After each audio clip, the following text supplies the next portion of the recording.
আমাদের বাইকার কমিটির আজকে সবাই একসাথে হয়েছে মানিক মিয়া এভিনিউতে।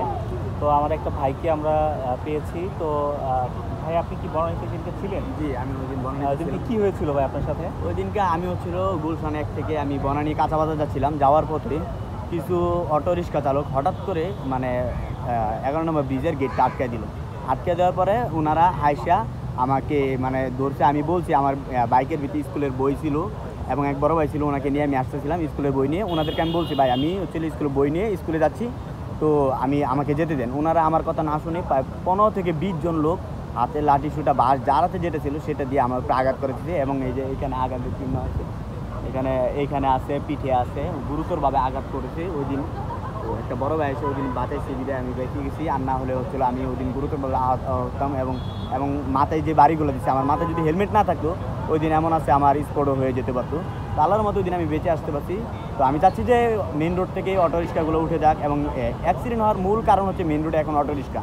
তো আমি এটার ওই দিন পরশু দিনের ঘটনার দৃষ্টান্তমূলক একটা শাস্তি দাবি করছি। এবং এটা মেন রোড থেকে অটো রিক্সা যেন উঠে যায় সেটা আর কি জোরতর আবেদন জানাচ্ছি।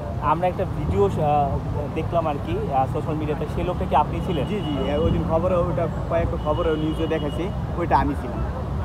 আসলে মানে আপনাকে মানে হঠাৎ করে মারার কারণটা কি ছিল? মারার কারণটা ছিল ও আমার পিছনে এক বড় ভাই ছিল আর বই ছিল। তো ওনারা মনে করছে আমি যাত্রী নিয়ে যাচ্ছি। এখন ওনারা হচ্ছে বলতেছিল যে এই রোডে যদি অটো রিক্সা না চলে, কোনো পায়ের রিক্সাও চলবে না এবং কোনো বাইকারও চলতে পারবে না। তো এটা তো আর আমি জানি না যে কোনো বাইকার চলতে পারবে না। তো আমি তো ভাবছি নর্মালি আমি ওই বড় ভাইকে নিয়ে স্কুলে বই নিয়ে যাচ্ছি।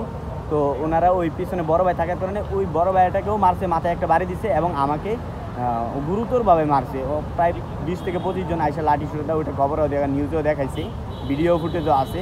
আইসা আমার উপরে অনাকাঙ্ক্ষিতভাবে আঘাত করা শুরু করছে। ধন্যবাদ। আমরা সে ভাইরাল যে ভিডিওটা হয়েছিল তার সাথে কথা বলে দেখলাম ভাইটির সাথে। তো ভাইটি বলল আসলে তার শরীরে বিভিন্ন জায়গায় জখম হয়েছে। তো আমরা দেখেছি। তো আসলেই এটা অটোরিকশা আমাদের বন্ধ হওয়া উচিত। আর অটোরিকশা বন্ধর জন্য যা যা করণীয় সরকারের খুব দ্রুত সেই পদক্ষেপ নেওয়া উচিত। তো ধন্যবাদ সবাইকে।